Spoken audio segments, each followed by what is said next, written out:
ठीक है जी। के बट्टे ही थे। वो आपके पति आपको बोल रहे हैं कि भाग प्रिय है कि आपके पति बोल रहे हैं कि आप दोनों का विवाह हो गया, कुंडलियों का मिलान हुआ, आपके माता पिता ने यहाँ पे संकल्पित करके इनको दे दिया,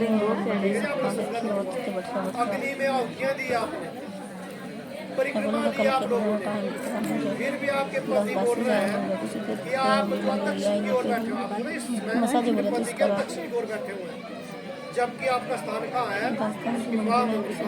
है कि आप इस तरफ बैठे हो। तो आपके पति बोल रहे हैं कि आप विवाह हो गया, कन्यादान हो गया, हवन इत्यादि हो गया, फिर भी आप जो दक्षिण की ओर बैठे हुए, ठीक है। आपके पति फिर भी बोल रहे हैं कि ये विवाह का एक अंतिम चरण होता है, फिर भी आपके मन में कुछ सोच रह गया हो, कोई प्रश्न रह गया हो, कोई मन में कोई ऐसी बात रह गई हो, तो आज के बाद आप नहीं बोल, आज इस मंडप में बोल सकते हैं आप कि आप क्यों नहीं आ रहे, क्यों नहीं आ रहे आप। तो अजय कुमार जी, आपकी पत्नी क्या बोल रही है आपको? ना विवाह ना होमे ना दान। आपकी पत्नी बोल रही है कि स्वामी विवाह ठीक है, कुंडलियों का मिलान करा तो माता पिता की आज्ञा से हुआ, ठीक है ना। आपके माता पिता, इसके माता पिता ने किया कुंडल करा, आना जाना आपके घर में इनके माता पिताजी आए, इनके घर में आपके माता पिताजी आए, तो दोनों संबंधियों का मेल मिलाप हुआ, लेकिन आप दोनों की वार्तालाप नहीं हुई। आपकी पत्नी बोल रही है कि स्वामी मैं उठ जाऊंगी, आपके बाह मंगाने के लिए तैयार हूँ, लेकिन जिस तरह जो है किसी पक्षी को उड़ने के लिए जो है 2 पंखों की जरूरत पड़ती है, तभी पक्षी उड़ सकता है ना, एक पंख से कोई पक्षी नहीं उड़ता। इसीलिए ये जिंदगी का हमारा भवसागर होता है, इसको पार करने के लिए भगवान ने एक व्यवस्था बनाई है, 2 पंख। कौन बनाए हुए? एक पति, दूसरा पत्नी, दोनों का तालमेल अच्छा होगा तभी जीवन व्यतीत होगा, अन्यथा नहीं। अगर आप अकड़ में रहेंगे तो भी जीवन नहीं चलेगा, ये झूठ बोलेंगे आपसे तब भी जीवन नहीं चलेगा, क्योंकि आप दोनों को 2 जिसमें एक जान है, इसलिए आप दोनों को जो है, दोनों के विचार विमर्श आपको मिलने चाहिए। तो अजय कुमार जी, आपकी पत्नी बोल रही है कि ठीक है स्वामी मैं आ जाऊंगी, यहाँ से उठ के आपके बाह मंगाने के लिए तैयार हूँ, लेकिन मेरे 7 वचन जो आपको मानने पड़ेंगे, ठीक है। अगर अजय कुमार जी अग्नि साक्षी है, ब्राह्मण यहाँ पे बैठे हुए, आपके सगे संबंधी सब यहाँ पे बैठे, इनकी बातें मंजूर होगी तभी यहाँ पे एक रेखा देना, ठीक है, अन्यथा जबरदस्ती नहीं करनी।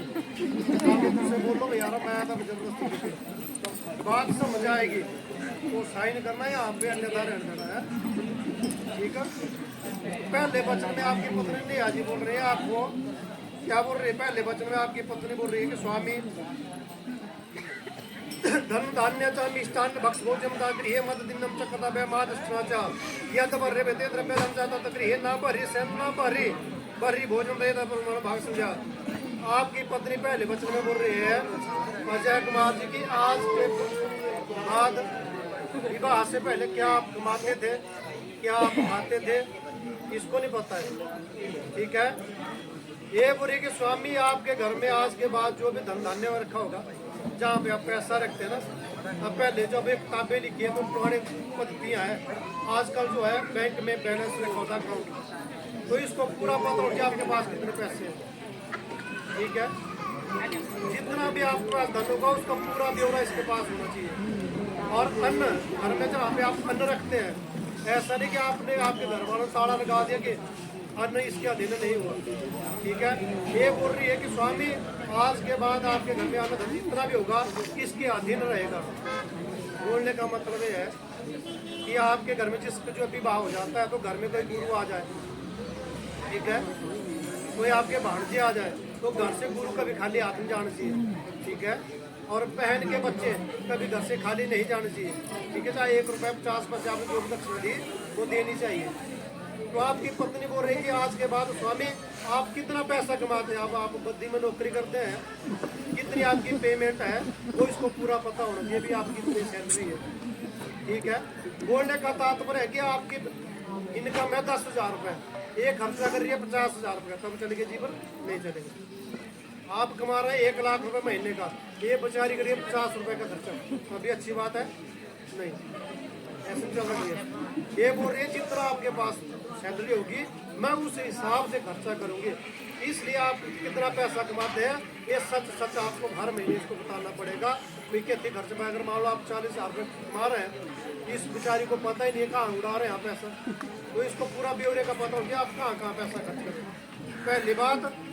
और दूसरी बात, आज के बाद न बर्री भोजनम, हमारा सनातन धर्म क्या बोलता है कि सूर्यास्त के बाद 2.5 घड़ी तक, यानी कि पहला पैर बोलते हैं रात के 10 बजे तक, कि जो है पति पत्नी जो सौभाग्यवती स्त्री होती है जो सायकाल का भोजन इकट्ठा करे, तो भगवान कहते हैं उस घर में सुख शांति रहते, धन भगवान लक्ष्मी माता की कृपा बनी रहती है।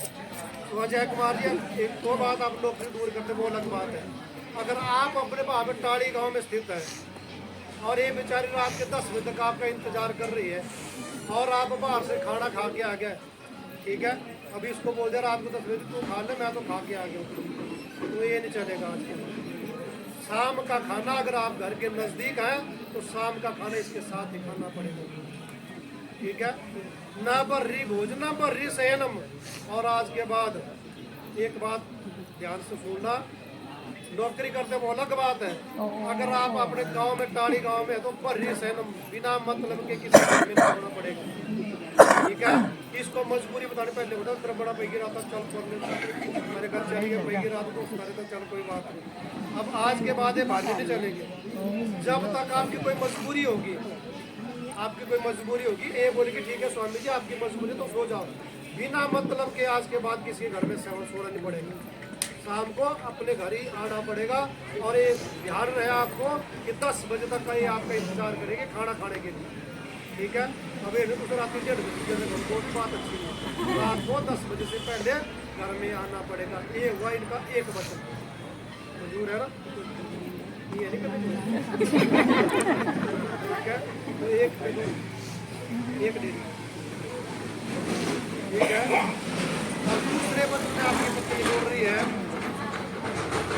प्रिय कर्माणि सर्वाणि मया कार्याणि सर्वदाता सर्वतोना वाचानि चलमाचर्य स्वसुरजेत दामिनी माज्ञा के चितानुवर्तनी यथा भविष्यं तो अस्मन् कतमं मामलं संस्कृति भागवत चिमृतः। दूसरे वचन में क्या बोल रही है जी आपकी पत्नी, ये जो बेटी है इस घर की बेटी थी, इसकी उम्र कितनी हुई 20, 22, 24 जो भी इसकी उम्र हुई, इसके माता पिता ने पाला इसको, लेकिन आज इसका विवाह हो रहा है, ठीक है। ये आज आपके घर जाएगी, तो बोलने का तात्पर्य इसका दूसरा जन्म हो रहा है आज के बाद। यहाँ पे क्या सीखा वो यहीं पे रह जाएगा। अब आपके घर में क्या कैसे चलना है, कैसे उठना बैठना है, अब आपके घर में नम तो कैसे खाता, कौन क्या खाता है, कितने बजे सोते हैं, कितने बजे उठते हैं, कोई इसको सीखते सीखते पता नहीं कितनी साल गई। यहाँ पे माँ के घर में 24 साल गए इसको, अभी भी परिपूर्ण नहीं है, पूरे कार्य तो इसको यहाँ पे भी नहीं आते उन्हें, लेकिन आपके घर में जाएगी तो इसका दोबारा जन्म हो रहा है। तो ये बोल रही मैं आपके साथ आपके माता पिता की सेवा करूंगी, आपके घर में जो भी बुद्धिजन आएंगे, गुरु आएंगे, कोई भी बड़ा विद्वान आदमी आएगा उसकी सेवा पानी हुआ करेगी। लेकिन अजय जी आपको स्मरण रहे गलती आदमी से होती है, आप इसके स्वामी है, आपकी दासी है, आपको स्मरण रहे कभी भी इसके साथ कोई गलती होगी तो आपको ऊंचे स्वर से बात नहीं करनी पड़ेगी, ठीक है। ऐसा नहीं इससे बेचारे जी को गलती हो आप 4 आदमी करने लगे। आजकल होता कि बोलते तेरे माँ बाप ने ये नहीं सिखाया, तेरे भाई ने ये नहीं सिखाया, ऐसे बातें आपके मुख में कभी भी नहीं आनी चाहिए, क्योंकि आप इसके स्वामी हैं, आप इसके संरक्षक हैं, आपको इसको समझाना पड़ेगा। अगर आपके माता पिता के पाँव धुलाने बोले मैं धो दूंगी पाँव, लेकिन पानी आपको गर्म करना पड़ेगा, ठीक है। बात को तस्ला तो आपको लाना पड़ेगा, बंदोबस्त तो आपको करना पड़ेगा, ये बात वो ये करेंगे, ठीक है। अगर आप इसके साथ स्वामी की तरह रहेंगे तो ये बोले मैं आपके भी दासी की तरह रहूँगी आपके साथ, ठीक है, मंजूर है। तीसरे वचन में आपकी पत्नी क्या बोल रही है आपको, पालितम च दुखे मात्रा पिता बंधु तथा सलीलम च गृह सुगृह स्वामी पुरोहित गुरु प्रज्ञा सर्वदा जाति कन्या में जातक गौतम नाम गुरुता सुग्रीव जगत जीवन परम बलम नास्तु। अजय जी तीसरे वचन में आपकी पत्नी आपको बोल रही है कलयुग का एक सबसे बड़ा सच होता है सबसे बड़ा कष्ट है माता पिता के घर में क्या है, जिस माँ बाप के घर में 14 वर्ष से बड़ी बेटी बैठती है ना, उन माँ बाप को कभी नींद नहीं आती।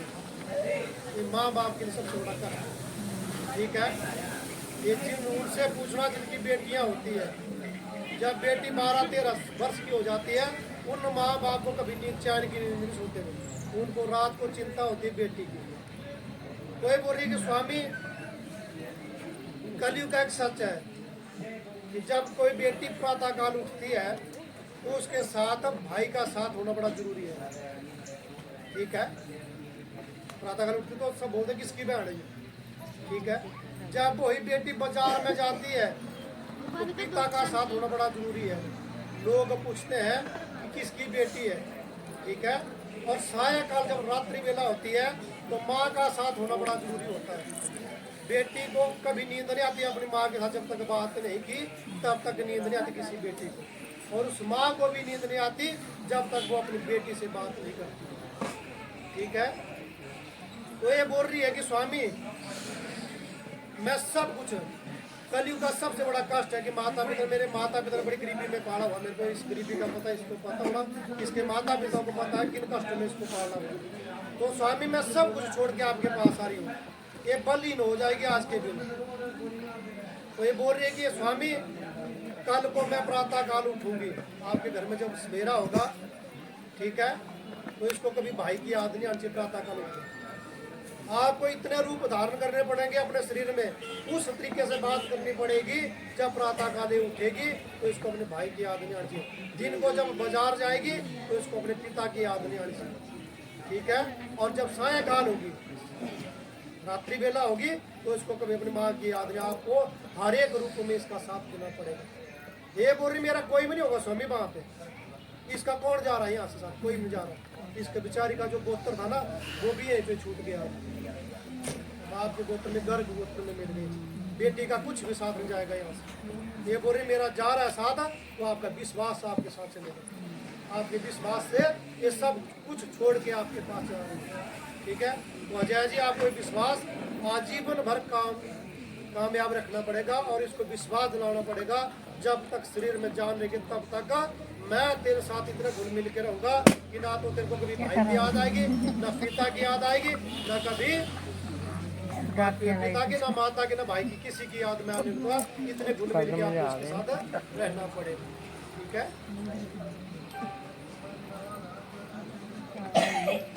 अब चौथे वचन में आपकी पत्नी आपको बोल रही है कि सुख दुखानि श्रवणानि भुजं तो आशा वही प्रश्न सुख प्रेम वादनी भवती सुख वांछति द्वारंतारा भविष्यता सुख पारंतः। चौथे वचन में आपकी पत्नी क्या बोल रही है अजय जी, ये बोल रही कि आप इसके स्वामी हैं। ठीक है, इसने फिर चौथे वचन में वो दूसरे वचन वाला वाक्य फिर दोहरा रही है कि स्वामी आपके घर में कैसे रहना है। यहाँ पे सीखते सीखते 24 वर्ष लग गए इसको, आपके घर में पता नहीं कितने साल और लग जाएंगे। अब ऐसा नहीं होगा कि मैं 4 दिन विवाह को अगले दिन कुछ लगे बोल देना चलो जी घास काटना, ये खेत में काम करना, पहले तो इसको सिखाना पड़ेगा। ठीक है, अब एकदम नहीं होगा कि भैया आप बोले कि ये कर वो कर वैसे। जब भी कभी इससे गलती होगी तो अजय जी कभी भी ऊंचे स्वर से बात नहीं करना। जब भी समझाना होगा इसको तो शयन कक्ष में जहाँ पे आप दोनों ने सोना है उस कमरे में बैठ के इसको शाम को समझाना है आपने। और वहाँ पे भी आवाज़ कैसी होनी चाहिए, दरवाजे के बाहर आपके बात इतने भी जोर जोर लगे बोल दो, उन्हें गलती करते दिन को एक किया वो किया नहीं, एक बार नहीं 10 बार इसको समझाना पड़ेगा। ठीक है, और ये बोले कि स्वामी अगर इस प्यार प्रेम से आप मेरे साथ रहेंगे तो मैं हमेशा ही आपके चरणों में रहूँगा। अगर आप स्वामी बन के रहेंगे तो मैं आपके दासी बन के रहूँगी, वरना और के कई रूप होते काली रूप धारण करती है। ठीक है, इसलिए अगर आप स्वामी बने रहेंगे, विष्णु बन के रहेंगे तो ये भी लक्ष्मी बन के रहेगी, अन्यथा अगर आप उत्पादन करेंगे तो इसके कई रूप बन जाएंगे। ठीक है, ये आपके हाथ में है कि कैसे इसको चलाना चाहिए। इसलिए आपको स्मरण है कभी भी आपके घर में गलती होगी तो आपको नीचे स्वर से इसके साथ बात करनी पड़ेगी। ठीक है, पंचम वचन में कर एक तुम पाल जो दो ये ऊपर बढ़ गई तुम वचन का तो मृदा पांचवें वचन में आपकी पत्नी बोल रही है कि स्वामी मैं आपके घर में सारा कार्य करने को तैयार हूँ, लेकिन कभी ऐसा न करना जाए कि रसोई घर में अपनी पत्नी को कभी अकेले नहीं छोड़ना।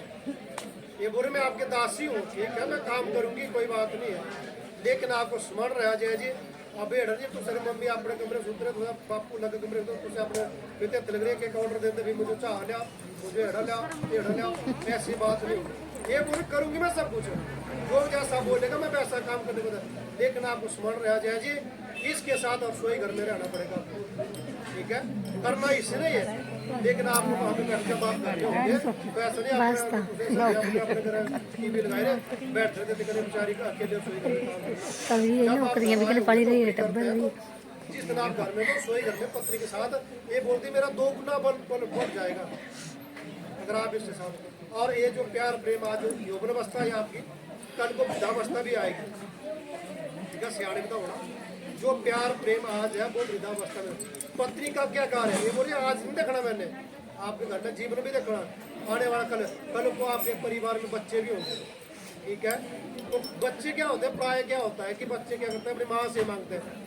आप हम इतने बड़े बड़े हो गए, हम अपने पिता से आज तक खुद के बात करते हैं, हम अपनी माँ से बात करते हैं। ये स्वाभाविक है, संसार का नियम है कि बच्चा बेटा बेटे अपनी माँ से ही बात करने की जरूरत होती है, तो पहले अपनी माँ को ही बोलते हैं। तो ये बोले कि स्वामी कल को मैं अपने बच्चे को, मेरे बच्चे मेरे से कुछ मांगेंगे, कैसे पढ़ाना है उनको, कैसे पालन पोषण करना, ये इसकी जिम्मेवारी है। उनका पालन पोषण, उनकी पढ़ाई लिखाई का जिम्मेवारी इसकी है। और जब मैं उचित समय में आपसे वो धन मांगूंगी तो आपको देना पड़ेगा। कल को आप ना बोले कि तेरे मठे तो पाल चाहिए, बच्चे आपके भी होंगे, ठीक है, आपको वो दायित्व तो निभाना पड़ेगा पिता का। लेकिन जब जब आपकी हैसियत के अनुसार, बोला पहले वचन में, जितने आपके पैसे होंगे उस हिसाब से खर्चा करेगी, ठीक है। अब आप लाखों रुपए कमाएंगे, भगवान करे करोड़ों रुपए कमाए, लेकिन जब बच्चों की शिक्षा देने की बारी आएगी तो ये इसका दायित्व क्या, किस स्कूल में पढ़ाना है, कैसे पढ़ाना, कितना पढ़ाना है, उस पढ़ाई लिखाई के लिए पैसा मांगे वो आपको उस तरह से प्रबंध करवाना पड़ेगा, ठीक है। और वृद्धावस्था में जब सियाणे हुआणे कुल की वृद्धि होगी तो बोलेगी प्राय में और तो जो चिड़चिड़ा पड़ा जाता है वृद्धावस्था में, तो ये बोलेगी तब भी आपको ऐसा ही प्यार प्रेम रखना, मतलब जो आज में प्यार प्रेम है वो वृद्धावस्था तक आपको वो प्यार प्रेम रखना पड़ेगा, ठीक है, जरूर है ना। और छठे वचन में आपकी पत्नी बोल रही है, सर्वे बंधु जना स्वामी भक्तो दास पिता जन पात्र ककरणाम भ्याम दताता दतातम प्रेम कुंदा कोय कथाम के बाचन तम बंधु भी अवश्य सवत काल बजाते निर्माण कदक तब दुष्मता धर्म दातवा हृदय। छठे वचन में आपकी पत्नी बोल रही है कि स्वामी आज के बाद इनके माता पिता, इनके भाई, इनके मामा मासू जितने भी रिश्तेदार हैं सब बाप के दास बन गए।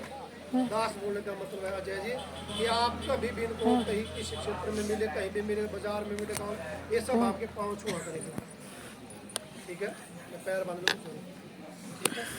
और कभी भी आपके इनके माता पिता ने आज इनको कंगन बांध के आपको दे दिया, ब्राह्मण मैं कुल पुरोहित हूँ आपका, इनके कुल पंडित जी आए थे, इतने सारे सके संबंधी बुलाए हुए हैं और आपने बारात लाई 150-200 किस ले लाई, खाना खाने के लिए लाई, ये साक्षी बनाए हुए हैं सबके सामने, बुद्धिजीवी लोग आए, इनके सामने विवाह हो गया, जो कुछ हुआ अग्नि के सामने हुआ, अग्नि साक्षी है, ब्राह्मण साक्षी है, भगवान सूर्यनारायण साक्षी है, बंधु जन जितने मामा मासू आपके बरात आए हुए हैं ये सब साक्षी के आप दोनों का विवाह हो गया। और इनके माता पिता ने आपको कंगन बांध के दे दिया, और आपके मुख में कभी ये बात नहीं आती अजय कुमार जी कि आपके माता पिता ने कुछ ऐसी वस्तु ना दी। कन्यादान सबसे बड़ा दान है। आपने कभी नहीं बोला कि तेरे पिता ने ये चीज दी, ये दिया, लोग तो ऐसा दे रहे वैसा दे रहे, तो ऐसे आपके मुख में ऐसी चीजें कभी नहीं आनी चाहिए कि आपके माता पिता ने कुछ दिया। और आप जब तक इस घर में, और दूसरी बात है अजय कुमार जी, जब भी इस घर में कोई भी ऐसा कोई उत्सव होगा, कोई ऐसा त्योहार होगा, कोई ऐसा इनके घर को जन्मदिन हो गया, ऐसा नहीं आज के बाद अपनी पत्नी बोला जा भी माई के तेरे ससुराल माई के बारे में बड़ा, एक कभी भी जब तक आप जीवित हैं तब तक इसको अकेले यहाँ पे नहीं भेजना। दामाद है, दामाद की तरह आना, साफ सुथरे बढ़ के आना, अच्छे रहना, और जब भी आपकी पत्नी आपको में इस घर की शोभा है, ठीक है, जब भी जीवन में आए तो ऐसे विष्णु रूप बढ़ के आए, ठीक है। अब सप्तम वचन में, सातवें वचन में आपकी पत्नी क्या बोल रही है कि होमे यज्ञ विवाह चक्रमाके वृद्धि अंजन करने बाद भक्तम भाग चुका अर्ध पुण्य ग्रहण तो पाप भने पाप प्रदास में चांगे तो गृह।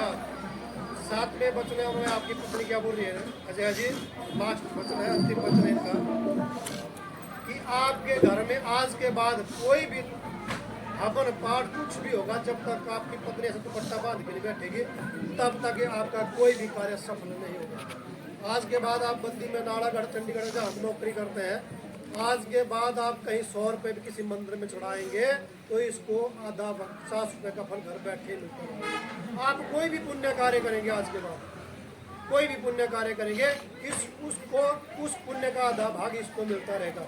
लेकिन अजय जी आपको स्मरण रहे, आपकी पत्नी जो पाप करेगी आज के बाद, उस पाप का आधा भाग आपको भोगना पड़ेगा। ठीक है, इस पाप का मतलब होता है अजय जी, क्या पाप है? जैसे घर में चूल्हे में लकड़ी जलाना, कई बार कोड़ियाँ मर जाती, वो भी पाप नहीं है। घास काटना, हरा घास काटना, ये भी पाप नहीं है। घास मुझे नहीं लड़ा। कई बार गाय दूध नहीं देती, गाय को डंडे से मारना पाप नहीं है, गाय को डंडे से मारना। ठीक है ना, अगर आपने पाप नहीं भोगना में ऐसा जाओ ना, गाय दूध ना कुछ सोच रहे आपके लिए, आपके परिवार के लिए, आपके गोत्र के लिए जो इसको पाप करना पड़े, उस पाप का आधा भाग आपको भोगना ही पड़ेगा। ठीक है,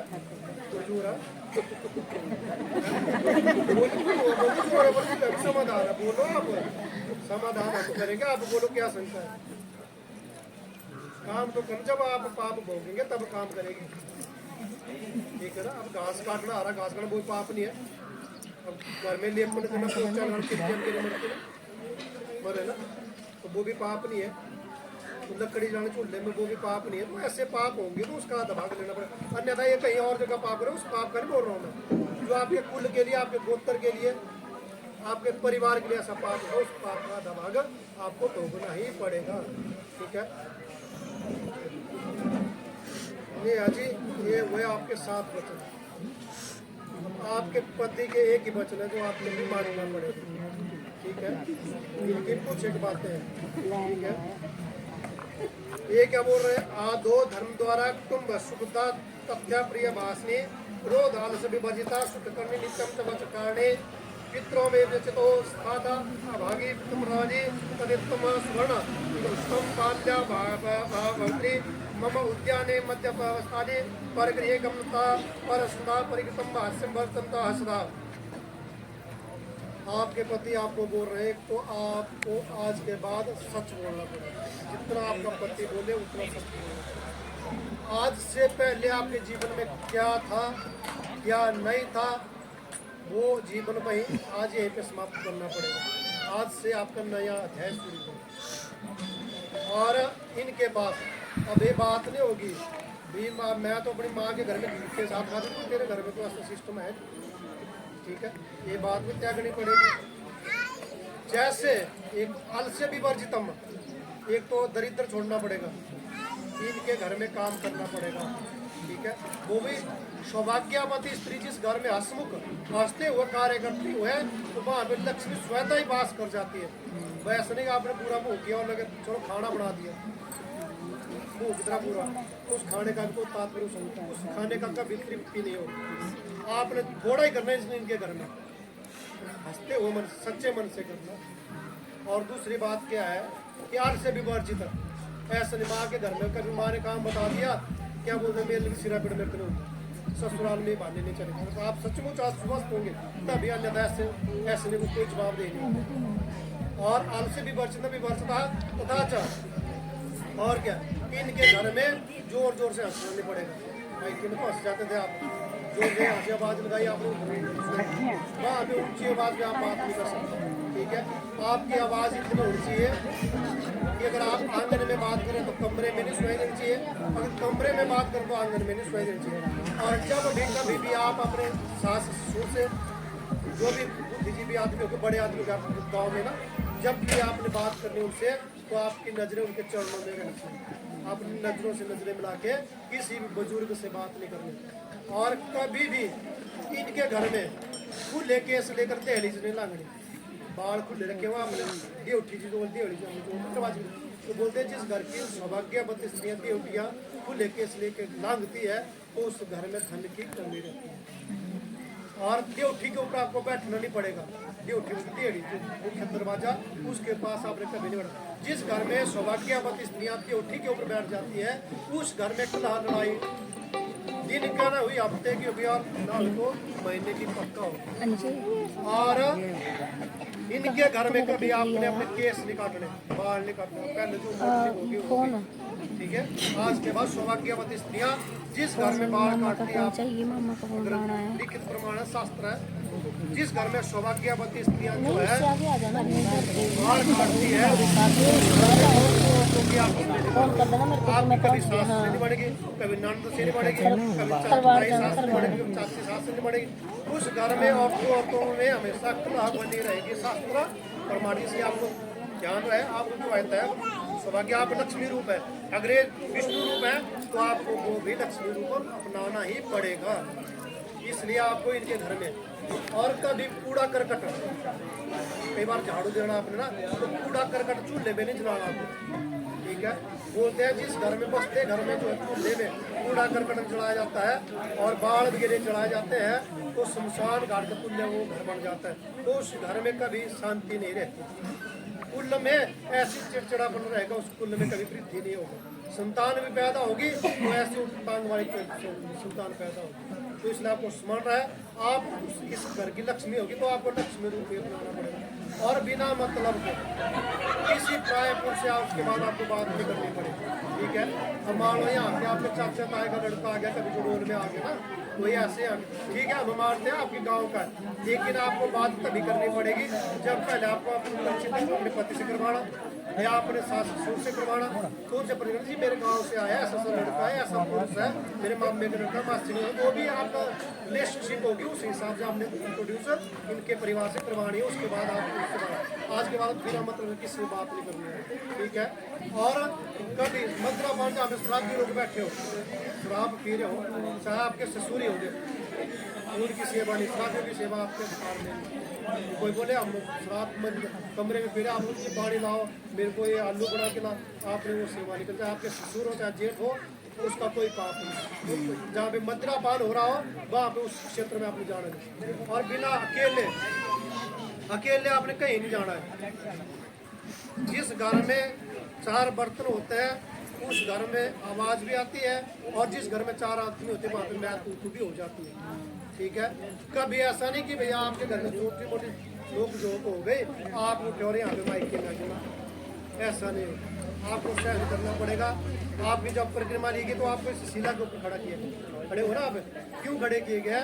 इसलिए खड़े किए गए कि इस शिला के ऊपर आपने कसम खाई कि शिला मैं आज जो है इस वैवाहिक जीवन में ससुराल में जा रही हूँ, जिस तरह से जो तो तेरे ऊपर खट्टा मीठा जो पिसा था शिला का भी तक नहीं करते, वैसे मैं भी इस जीवन को आगे ससुराल में, तो मेरे को भी इतनी शक्ति देना कि जैसे शिला के ऊपर सब पिसा था लेकिन शिला का भी घिसते रूप तक नहीं थे, वैसे शक्ति मेरे को भी देना कि मैं भी सुख दुख में, और कल को अच्छे दिन है तो बुरे भी आएंगे, है ना। ये थोड़ी है कि आप विवाह तो बुरे दिन में गृहस्थ जीवन है, आप तो कच्चे बुरे दिन चले रहेंगे, दिन है तो रात है, सच है तो झूठ भी है, ठीक है, धरती है तो आसमान भी है, तो अच्छे बुरे दिन चलेंगे। तो आपको अपने पति के साथ सुख दुख में मिलजुल के रहना पड़ेगा। भगवान करे आपके लाखों करोड़ों हो, लेकिन कभी भगवान न करे कभी आधी रोटी खानी पड़े तो उस आधी रोटी से भी संतुष्टि रखनी पड़ेगी। भगवान अगर आप घी से खाओ, लेकिन कभी ऐसा समय भी आ जाए कि नमक से भी खानी पड़े तो वो आपको अपने पति से खाकर खानी पड़े, ठीक है। और क्या बोला कि आज के बाद नेहा जी आगे बात यहीं पे छोड़ देने आपने, बाकी बात है कहीं पे। अगर ससुराल में चले गए तो ससुराल की बात होगी, वहाँ पे ऐसा ना मेरे मायके में ऐसी जमीन है, ये आपके ऐसा है, ये है वो। अगर यहाँ पे आगे मायके में आ गए तो आपने मायके की बात नहीं, ऐसा नहीं कि मेरे ससुराल में ऐसा नहीं है, ऐसा नहीं है, ये नहीं है, वो नहीं है। तो इस बात का आपने ध्यान रखना। अगर आप अजय जी इन 7 बातों को मानते हैं और नेहा जी आप इन बातों को मानते हैं, शास्त्र लिखित प्रमाण आप दोनों में बहुत प्यार प्रेम रहेगा। भगवान आपको खूब लंबी उम्र दे, आप दोनों धन्य परिवार आपके कुल में वृद्धि हो, भगवान आपको खूब धन्य परिवार हो। बोलो सत्यनारायण भगवान की जय।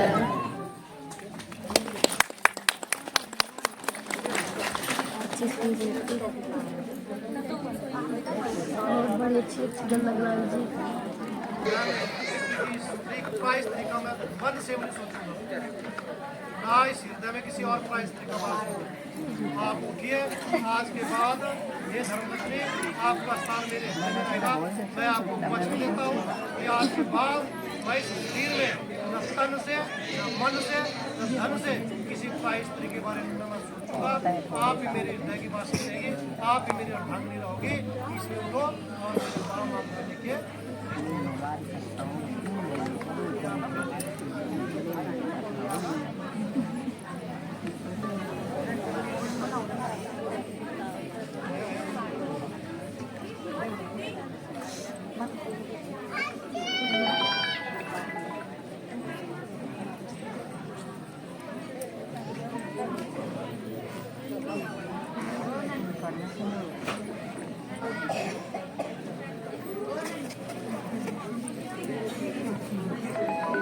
ओए भूखी